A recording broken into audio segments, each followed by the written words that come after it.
میں نے جو متعدد مواقع سے آیات مبارکہ آپ کو سنائی کہ ہر جگہ پر چوٹی کی چیز صبر ہے، آخری چیز جو بیان ہوتی ہے وہ صبر ہے۔ سورۃ العصر میں آخری بات وَتَوَاصَوْا بِالصَّبْرِ یا ایھا الذین آمنوا استعینوا بالصبر والصلاۃ، اے ایمان والو مدد حاصل کرو صبر سے اور نماز سے۔ ان اللہ مع الصابرین، اللہ تعالیٰ صبر کرنے والوں کے ساتھ ہے۔ اور پھر آگے چل کر وبشر الصابرین الذین اذا اصابتهم مصیبۃ قالوا انا للہ وانا الیہ راجعون، اے نبی بشارت دیجئے، خوشخبری دیجئے ان صبر کرنے والوں کو کہ جن پر جب بھی کوئی تکلیف یا مصیبت نازل ہوتی ہے تو کہتے ہیں کہ ہم اللہ ہی کے ہیں اور اللہ ہی کی طرف ہمیں لوٹ جانا ہے۔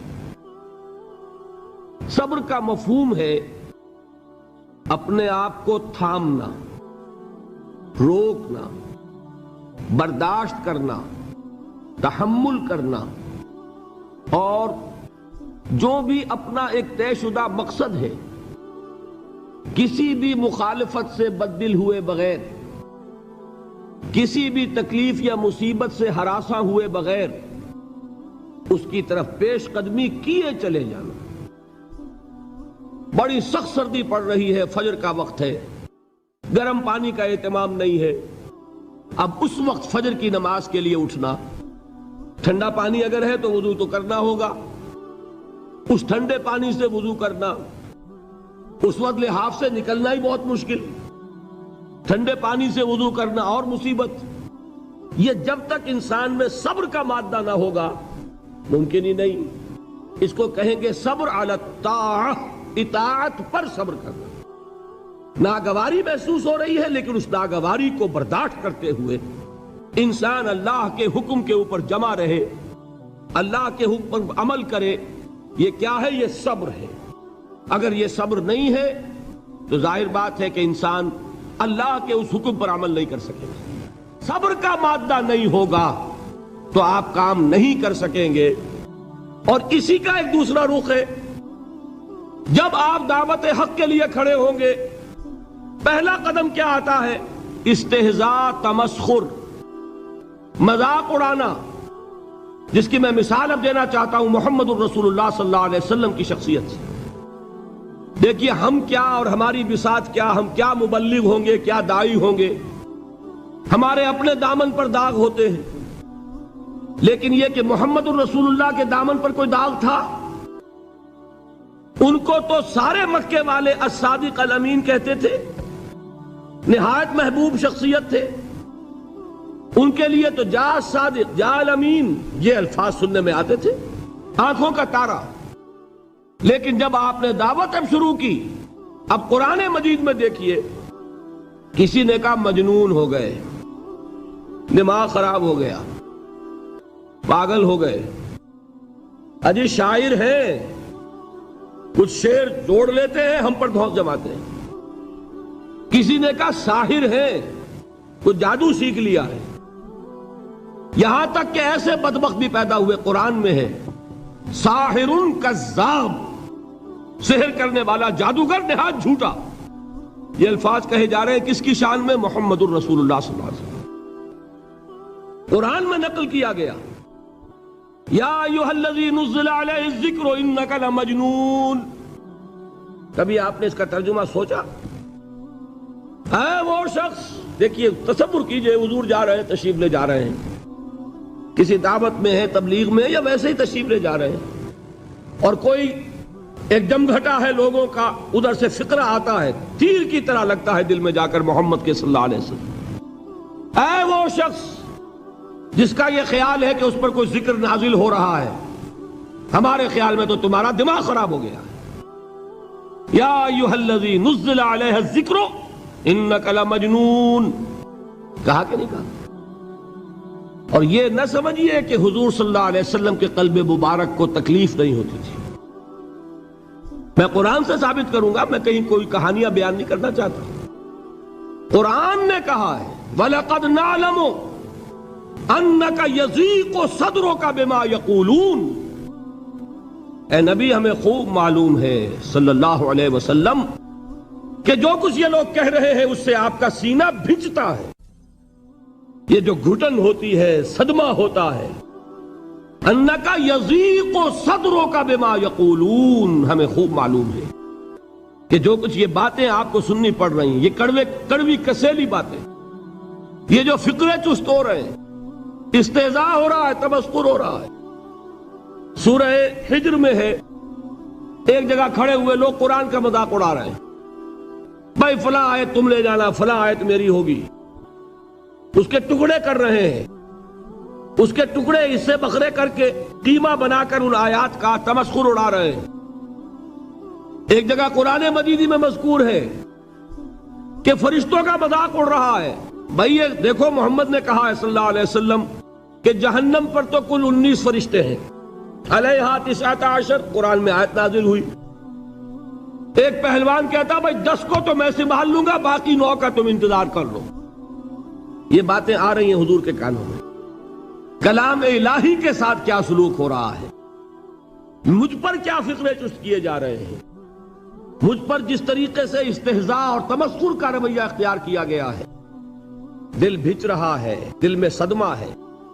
دیکھیے سورہ نون ہے، اور میرے نزدیک یہ دوسری وحی ہے جو حضور پر نازل ہوئی ہے، اس کی ابتدائی آیات، نون والقلم وما یسطرون ما انت بنعمت ربک بمجنون وان لک لاجرا غیر ممنون وانک لعلی خلق عظیم فستبصر ویبصرون بأیکم المفتون ان ربک هو یعلم بمن ضل عن سبیلہ وهو اعلم بالمہتدین۔ نون، قسم ہے قلم کی اور جو کچھ یہ لکھتے ہیں۔ اے نبی آپ اپنے رب کی نعمت سے مجنون نہیں ہیں۔ یہ کیوں کہا جا رہا ہے؟ حضور کو جو صدمہ پہنچا ہے وہی نازل ہوئی ہے دل جوئی کے لیے، تسلی کے لیے۔ آپ کیوں برا منا رہے ہیں؟ اے نبی آپ کیوں صدمہ اور رنج اور اندوہ محسوس کر رہے ہیں؟ ان بدبختوں کے کہنے سے کوئی آپ مجنون ہو جائیں گے؟ مانتا بے نعمت ربک بمجنون وَإِنَّ لَكَ لَأَجْرًا غَيْرَ مَمْنُونَ، آپ کو جو یہ صبر کرنا پڑ رہا ہے، آپ کو جو یہ جھیلنا پڑ رہا ہے، اس کی وجہ سے آپ کو وہ اجر ملے گا جس کا سلسلہ کبھی منقطع نہیں ہوگا۔ وَإِنَّكَ لَعَلَىٰ خُلُقٍ عَظِيمٍ، اور اے نبی آپ تو خلق عظیم کے حامل ہیں۔ آپ کا اخلاق، آپ کا کردار، آپ کی سیرت، آپ کی شخصیت میں طہارت، نفاست، پاکیزگی، آج تک دنیا نے کوئی پاگل، کوئی مجنون ایسا بھی دیکھا؟ یہ ساری باتیں اللہ تعالی حضور کی دلجوئی کے لیے فرما رہے ہیں۔ اس سے آپ اندازہ کیجئے کہ کتنا صدمہ ہوتا ہوگا۔ یہی ہے، اس ساری چیز کو جمع کیجئے تو یہ چیز کیا ہے؟ وَاصْبِرْ عَلَىٰ مَا يَقُولُونَ وَاهْجُرْهُمْ هَجْرًا جَمِيلًا، صبر کرو اے نبی، صبر کرو اے محمد صلی اللہ علیہ وسلم، جھیلو اور برداشت کرو اس پر جو یہ کہہ رہے ہیں۔ یریدون لیطفئوا نور اللہ بافواہہم، یہ چاہتے ہیں کہ اللہ کے نور کو اپنے منہ سے بجھا دیں، پھونکے مار کے ہی بس۔ نور خدا ہے کفر کی حرکت پہ خندہ زن، پھونکوں سے یہ چراغ بجھایا نہ جائے گا۔ یریدون لیطفئوا نور اللہ بافواہہم واللہ متم نورہ ولو کرہ الکافرون، یہ چاہتے ہیں کہ اپنے منہ کی پھونکوں سے اللہ کے نور کو بجھا دیں، حالانکہ اللہ تعالیٰ تو اپنے نور کا اتمام فرما کر رہے گا، خواہ ان کافروں کو کتنا ہی ناگوار ہو۔ اس کی ترجمانی ہے نور خدا ہے کفر کی حرکت پہ خندہ زن، پھونکوں سے یہ چراغ بجھایا نہ جائے گا۔ یہی وجہ ہے، دیکھیے مکی صورتوں میں خود نبی اکرم صلی اللہ علیہ وسلم کو اتنے مختلف پیرایوں میں صبر کا حکم دیا گیا۔ کچھ مثالیں میں دے چکا ہوں، وَلِرَبِّكَ فَاصْبِرْ، اسی طریقے سے وَاصْبِرْ كَمَا صَبَرَ أُولُو الْعَزْمِ مِنَ الرُّسُلِ، اے نبی صبر کیجئے جیسے کہ صبر کیا ہمارے اولو العزم رسولوں نے۔ وَاصْبِرْ وَمَا صَبْرُكَ إِلَّا بِاللَّهِ، اے نبی صبر کیجئے اور آپ کا صبر تو اللہ ہی کے سہارے ہے۔ وَاصْبِرْ لِحُکْمِ رَبِّكَ، یہ سورہ نون جس کی ابتدائی آیات میں نے آپ کو سنائی، نون والقلم وما یسطرون ما انت بنعمت ربک بمجنون، اس کا اختتام کیا ہوتا ہے؟ وَاصْبِرْ لِحُکْمِ رَبِّكَ وَلَا تَكُنْ كَصَاحِبِ الْحُوتِ اِذْ نَادَىٰ وَهُوَ مَكْظُومٌ، اے نبی صبر کیجئے اپنے رب کے فیصلے کا، انتظار کیجئے اور اس مچھلی والے کے مانند نہ ہو جائیے۔ مچھلی والا کون؟ حضرت یونس علیہ السلام۔ مچھلی والے نے اپنے دینی حمیت اور غیرت جو تھی اس کی وجہ سے اللہ کے حکم کا انتظار نہیں کیا، اپنی قوم کو چھوڑ کر چل دیے۔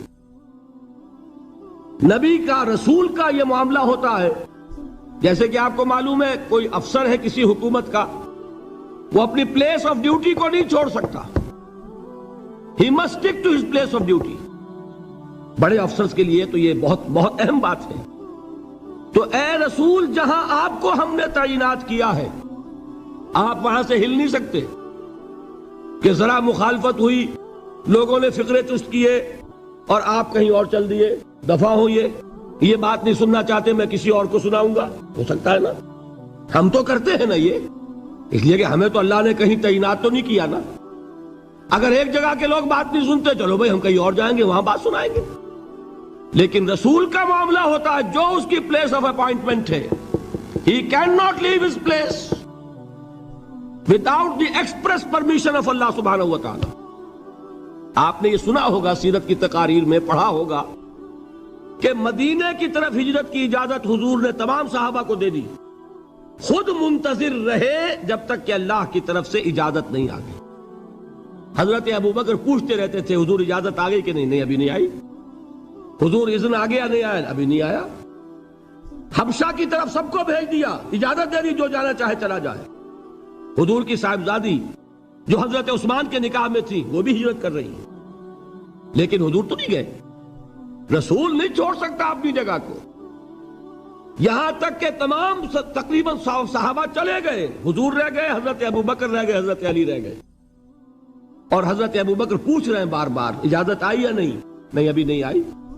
حضرت عائشہ نے واقعہ بیان کیا کہ ایک روز اچانک دوپہر کے وقت ہم نے دیکھا کہ حضور نے اپنے پورے جسم کو ڈھانپا ہوا ہے، چہرے کو بھی کپڑے میں ڈھانکا ہوا ہے اور تشریف لا رہے ہیں۔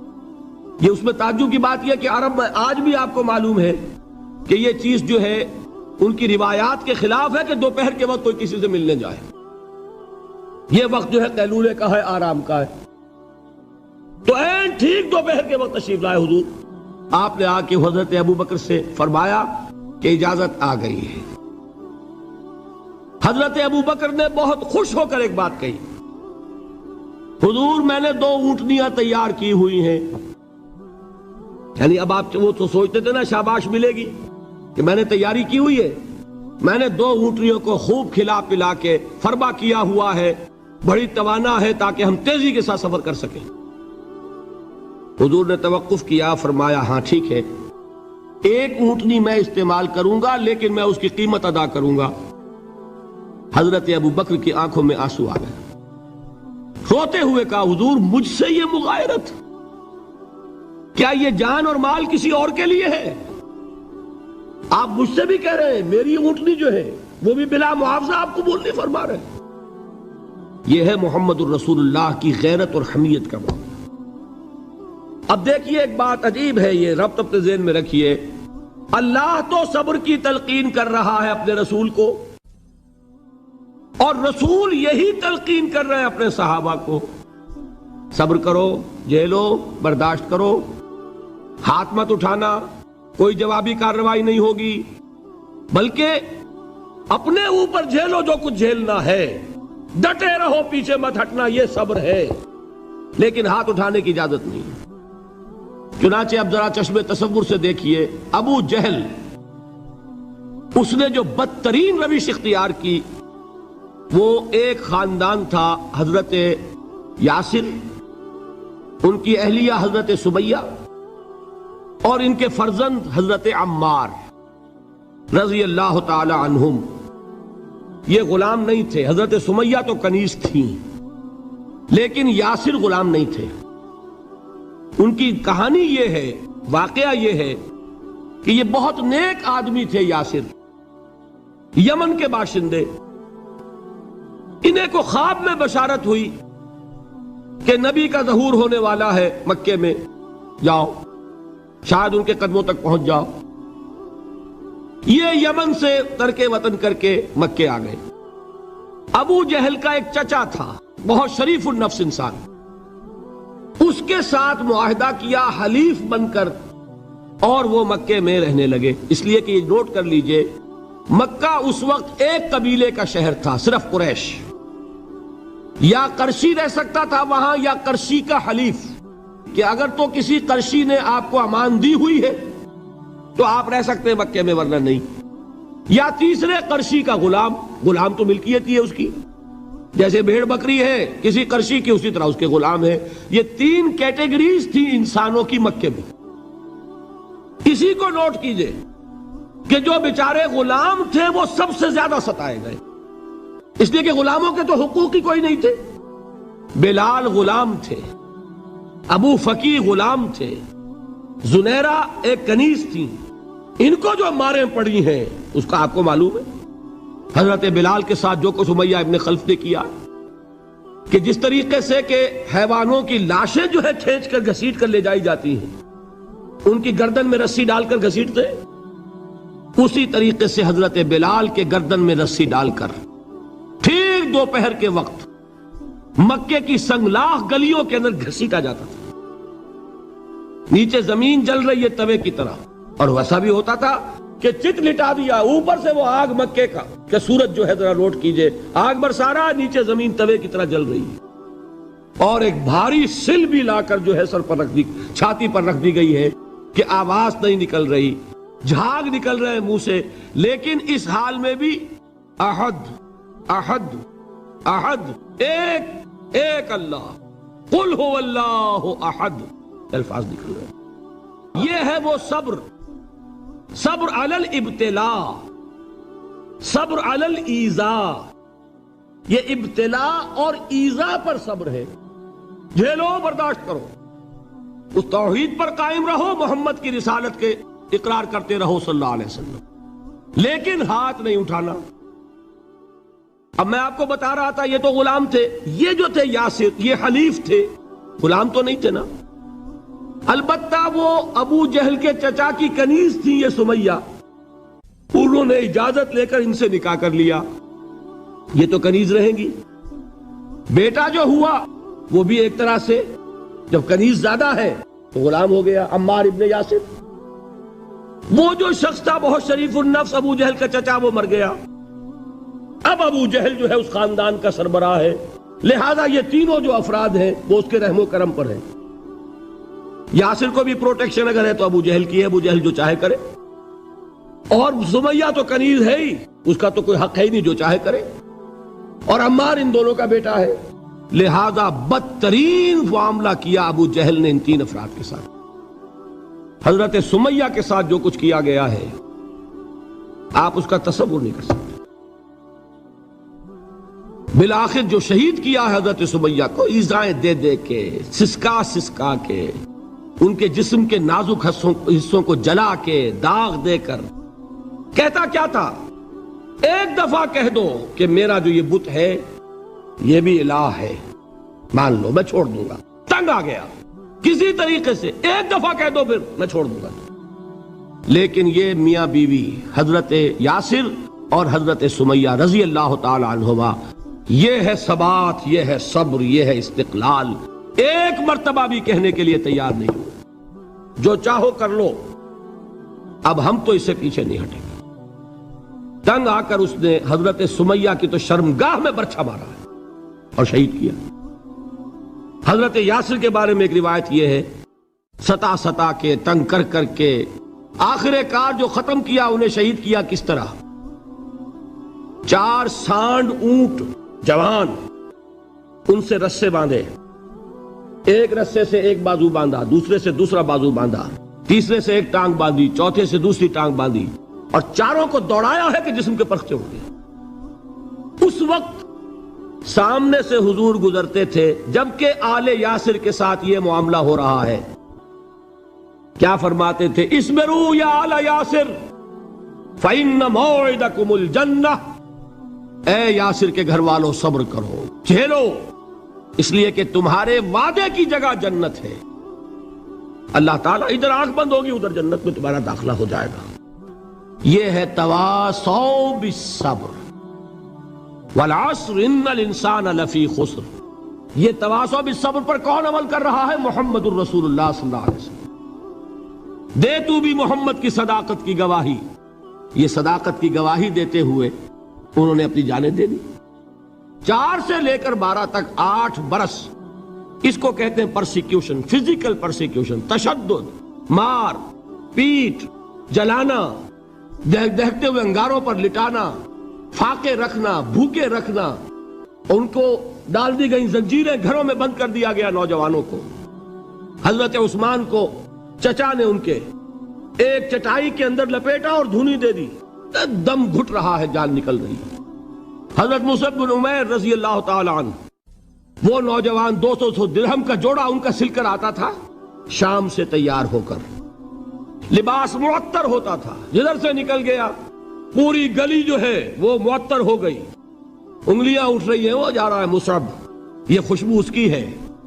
اس مصعب کے ساتھ کیا سلوک کیا؟ باپ تو مر چکا تھا، ماں نے پالا تھا، دولت بہت چھوڑ کر گیا تھا باپ، لہذا ماں نے بڑے ناز و نام میں پالا، بڑے لاڈ پیار میں، 200 درہم کا جوڑا تیار ہو رہا ہے۔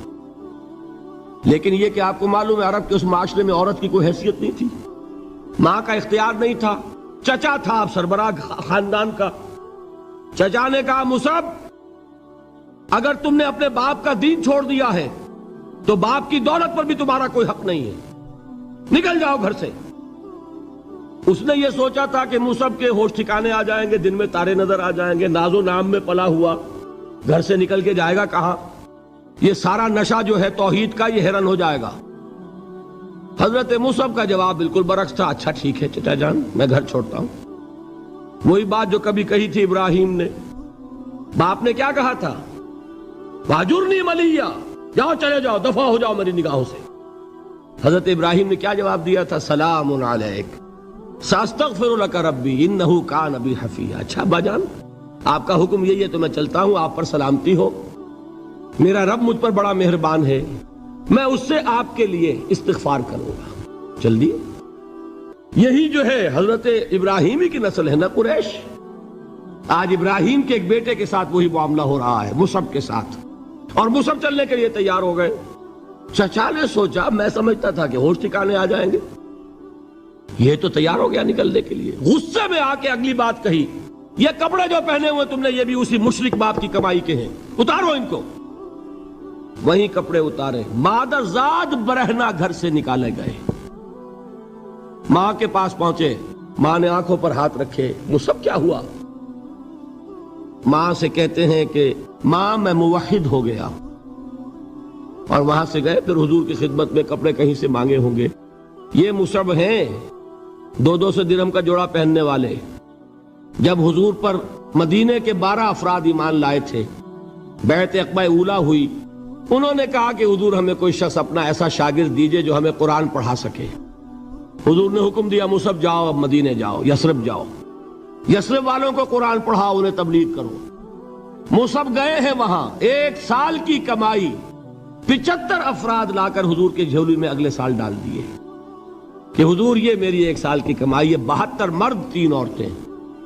بہرحال وہ مصعب بن عمیر ہیں جو غزوہ احد میں شہید ہوئے، اور جب شہید ہوئے تو ان کے جسم پر صرف ایک چادر تھی۔ یہی چیزیں ہیں اصل میں کہ جو ہمارے دلوں کو منور کرنے والی ہیں نور ایمان سے۔ وہ علم بردار تھے غزوہ احد میں، جھنڈا مسلمانوں کا ان کے پاس تھا۔ ایک ہاتھ پر ایک شانے پر وار پڑا، ہاتھ کٹ گیا، دوسرے سے تھاما، دوسرے پہ کٹ گیا، اب دونوں حصوں کے بچے ہوئے ٹکڑوں سے جھنڈے کو تھاما، گرنے نہیں دیا، یہاں تک کہ شہید ہو گئے۔ گرے ہیں تو جھنڈا گرا ہے۔ شکل میں حضور سے بہت مشابہ تھے، خبر اڑ گئی کہ محمد شہید ہو گئے صلی اللہ علیہ وسلم۔ یہ مصعب بن عمیر کا واقعہ ہے۔ جب ان کو اب دفن کرنے کا وقت آیا، اور شہید کے لیے کفن جو ہے اس کا وہی لباس ہوتا ہے جو شہادت کے وقت ہو، حضور کے سامنے ایک پرابلم پیش کیا گیا۔ حضور مصعب کے جسم پر تو ایک چادر تھی، اور وہ چادر بھی اتنی چھوٹی ہے یعنی 2 گز کی چادر بھی نہیں ہے. اس سے اگر سر ڈھانپتے ہیں مصحف کا تو پیر کھل جاتے ہیں, پیر ڈھانپتے ہیں تو سر کھلتا ہے. کیا کریں؟ حضور نے فرمایا سر ڈھانپ دو چادر سے اور پیروں پر گھاس ڈال دو. یہ آخری لباس ہے جو محمد کے اس دیوانے کو اس دنیا سے رخصت ہوتے ہوئے ملا ہے, جس کا 200 درہم کا جوڑا چلتا تھا. یہ ہے صبر. برداشت کیا کہ نہیں کیا؟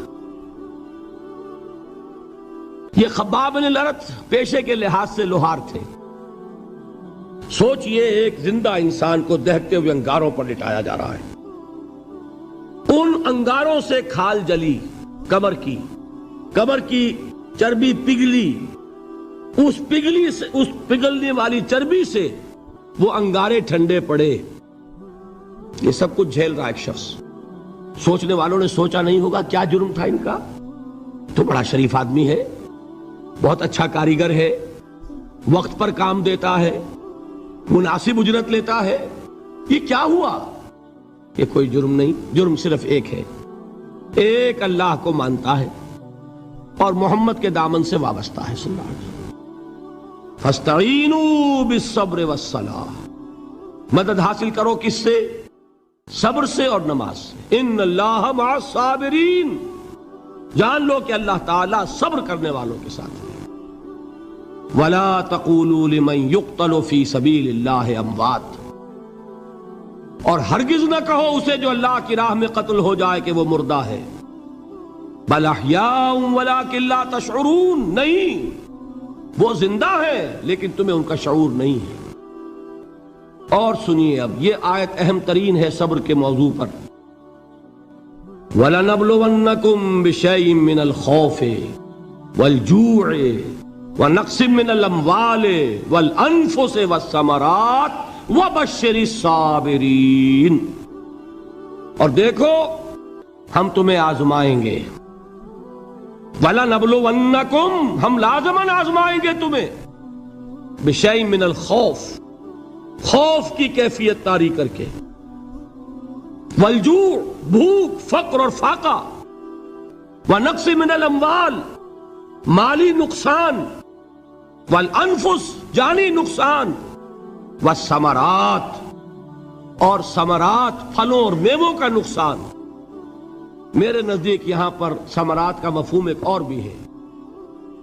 ایک تو صاف تھا کھجور کی فصل تیار ہے, غزوہ تبوک جانے کا حکم مل گیا, کون اتارے گا؟ اور کھجور وقت پر اتری نہیں, برباد ہو جائے گی. یہ ہو رہا ہے نا میووں کا نقصان.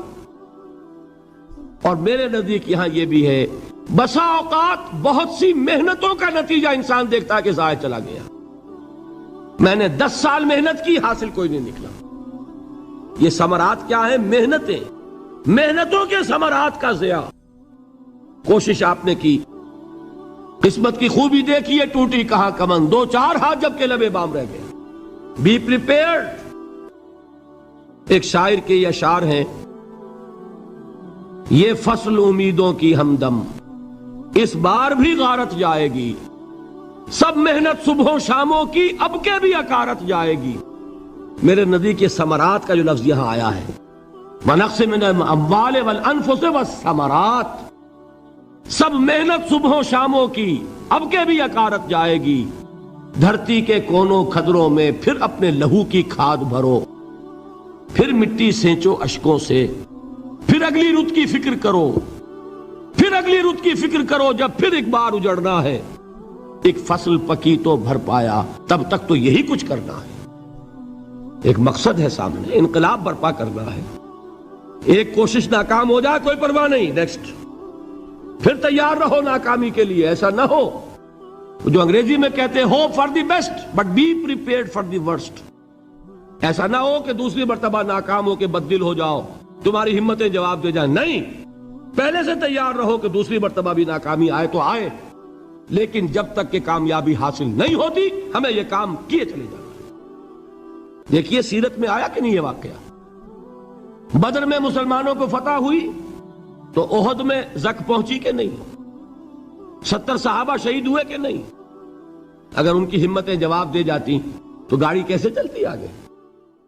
تو فرمایا وَلَنَبْلُوَنَّكُمْ بِشَيْءٍ مِّنَ الْخَوْفِ وَالْجُوعِ وَنَقْصٍ مِّنَ الْأَمْوَالِ وَالْأَنفُسِ وَالثَّمَرَاتِ، ہم تمہیں لازماً آزمائیں گے خوف کی کیفیت سے، فقر و فاقے کی کیفیت سے، بھوک سے، جان کے نقصان سے، مال کے نقصان سے، محنتوں کے حاصل کے ضائع ہو جانے سے۔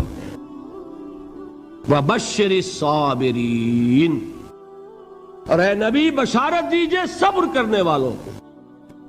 الَّذِينَ إِذَا أَصَابَتْهُمْ مُصِيبَةٌ، وہ کہ جب ان پر کوئی تکلیف آئے، کوئی مصیبت آئے، کوئی آزمائش آئے، قَالُوا إِنَّا لِلَّهِ وَإِنَّا إِلَيْهِ رَاجِعُونَ، وہ یہ کہیں کہ ہم اللہ ہی کے ہیں، اللہ ہی کی طرف لوٹ جانا ہے۔ یہ وہی انداز ہے جو میں نے فارسی کا شعر سنایا تھا آپ کو کہ سرے تسلیم خم ہے جو مزاج یار میں آئے۔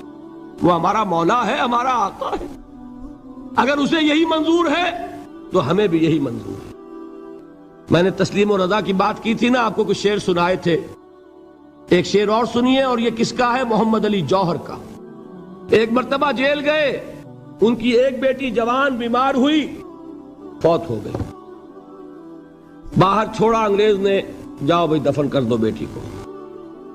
دوسری مرتبہ جیل گئے، دوسری جوان بیٹی اسی مرض میں مبتلا ہوئی، اب یہ جیل میں ہے، خبر پہنچی کہ دوسری بیٹی کے اوپر بھی اسی مرض کا حملہ ہوا ہے۔